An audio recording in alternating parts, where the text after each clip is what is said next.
People who eat pizza with knife and fork. Why? To slow me down. Typically I'd do it because I'm working at my pee can, don't want to have to wipe my hands off every time I need to type something. One must always distinguish themselves from the peasants. Depends on the pizza. If it's thick and unwieldy, absolutely laden with toppings, I might reach for a fork. But if it's a standard slice, I'm picking it. Because using a spoon would be unpractical. Edit. Geez, thanks for the English lesson. Anyway, unpractical is also accepted even if not commonly used. It too. You know what? You all.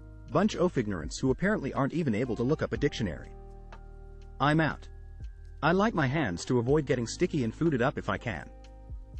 That's the normal way of eating a traditional Italian pizza. I don't like my hands getting greasy. I want it right now, and if I bite into it when it's too hot, the cheese will slap itself onto my chin and I'll scream. What was your weirdest experience at somebody else's house? At someone's birthday party at her house. She divided us into groups and made us write songs about her. A buddy and I were walking down the street and noticed a drunk guy bothering a woman outside a store and his alls were hanging out of his shorts. We stopped to help. And so does some guy in an army jacket. And after the cops come by to deal with the drink guy, army guy invites us over to Javi a beer. We were about 14 or so at the... We said sure. Get to his apartment and he gives us a beer each. And shows us his big knife. Tells us how to gouge out eyes. And how to shoot someone under the chin at the throat pointing up so if by chance they survive, they will be paralyzed. Then proceeds toad mom straight on me, a choke move he was taught. Which can hurt. My friend had the knife in hand, in case army guy didn't let go. After I was let go and able to breath, we pieced out of there fast. The longer we sat there, the more scared I was getting. Haven't thought about that for some time. Went to a friend's house. We came in and somebody started yelling and swearing at him from another room. For no reason and impromptu. Scary, threatening and abusive sounding. It was his dad and the dad didn't realize I was there. The kid was cool about it, just kind of, maybe we should just go for a walk.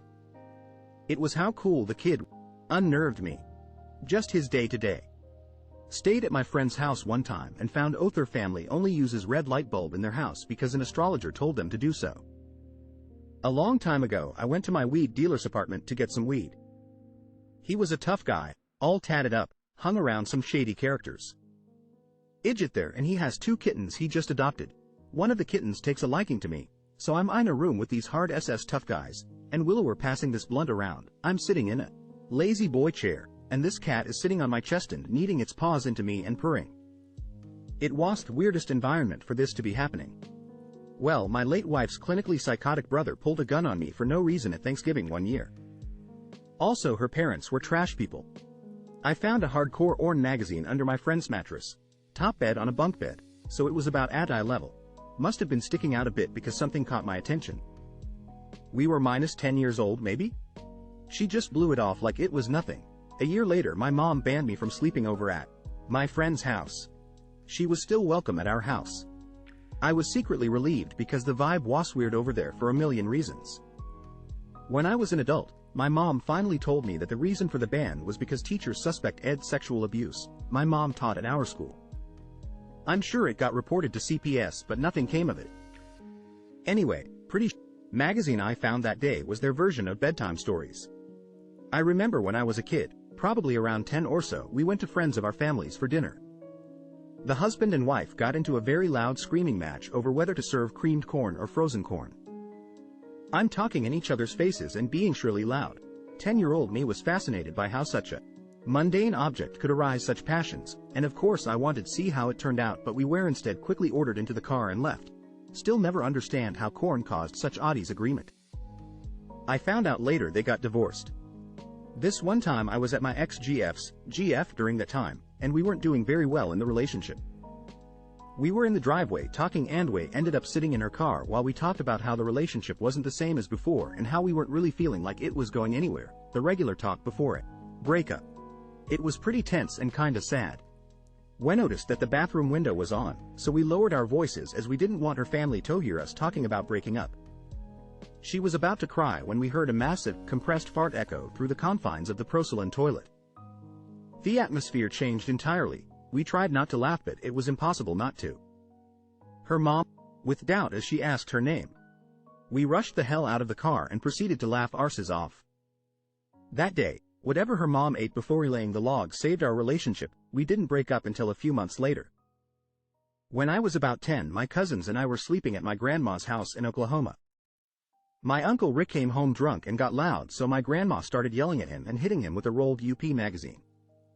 My other uncle Cecil, who was only 4 years older than us, told us 3 kids to run out the back door and hide at the creek 'cause Rick's a mean drunk. It's about midnight and we run down to the creek and stand around looking at each other for about 10 minutes and then we walk back. We come in through the front door with muddy feet and leaves in our hair. Uncle Rick had already gone toad. He wasn't mean at all. My grandma yells at us asking why we were outside. We say we were hiding at the creek. She says, "Who told you to hide? Creek?" We all point at Uncle Cecil, who was in the corner laughing. She starts chasing him around the table and beating him with a magazine. He was hiding his face, crying out like he was in pain. Booty could see he was still laughing.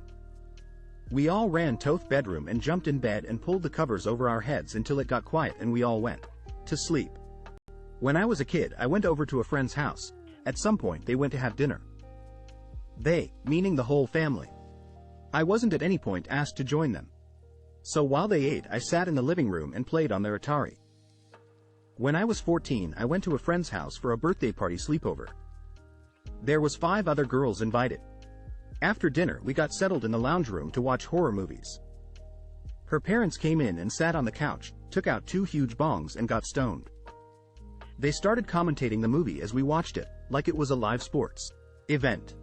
This was the first time all us girls had seen drugs or been around someone on drugs. So weird. Birthday girl was so embarrassed. We never went back to her house for a sleepover after that one. We went to a foreign classmate's house to do our film class project. He said that since we're making a horror film, we could try filming in the dark storage space above the dining room. So indeed, he climbed up there to get some establishing shots, but as soon as he crawled in, we found out the ceiling wasn't made of concrete and he ended up breaking the ceiling and falling down. Luckily he wasn't hurt, but now there's a big human-sized hole in the ceiling. Needless to say, his parents were pissed and we had to change our filming location to my aunt's condo. They had a room furnished as a mini chapel dedicated to worshiping Satan, with a big upside cross and an altar and whatnot. In retrospect, I wish I could have taken a photo. As a 12 years old, we shifted to a small town from our cattle property so we kids could go to high school. I didn't know anyone at school till the weird kid befriended me, invited me home after school one day. There's me thinking, great, I'm making friends. When we got there, her mom was obviously slightly drunk, no father around that I could see, just sitting in her room talking rap when her mom called us into her bedroom. So we went in and her mum islying on a single bed and there's a double in there that we both sort of lounged on. Then her mum starts crying. The girl tells me her dad died about 6 months ago. I am going, so sorry to hear that. Her mum starts telling me how he was a bad alcoholic and they'd gone to bed one night. He was spooning her when he died in his sleep with his arms wrapped around the mum. 'Cause she was drunk too, she didn't wake up till quite late and his body had started rigor mortis. She realizes and starts screaming. Daughter runs in. Dad is dead and mum is stuck in his arms. Had to call police to help apparently. She couldn't get out. Best bit though was I was sitting on the bed where he died 6 months previous. But they'd never changed the sheets or covers. They smelt musty. No wonder the girl acted weird. They both really needed therapy, but this was nearly 50 years ago. In college I drank way too much. One weekend a friend invited a group of us to go ice fishing and then stay the night at his parents' house. I became blackout drunk and in the morning I woke up in his childhood bedroom, which still had old toys, silly wallpaper and rocket ship blankets. It was so surreal. I sat there for what felt like forever. Terrified. Desperately trying to remember where I was and how I got there. It's one of only a few times I've legitimately panicked. One time I went to a sleepover when I was 12 and mom was there the whole time. I don't just mean in the house doing her own thing. I mean she had a sleeping bag out on the living room floor with all of us. Most awkward sleepover I've ever been to. Worst part is the girl didn't even think it was weird. Also, we have to go to bed at 8 o'clock, so there's that. I went over to a place that a person I was dating lived. He and his roommate of 3 years had insisted in permanently keeping all the windows open and essentially allowing the house to become overgrown. They had multiple birds living in there.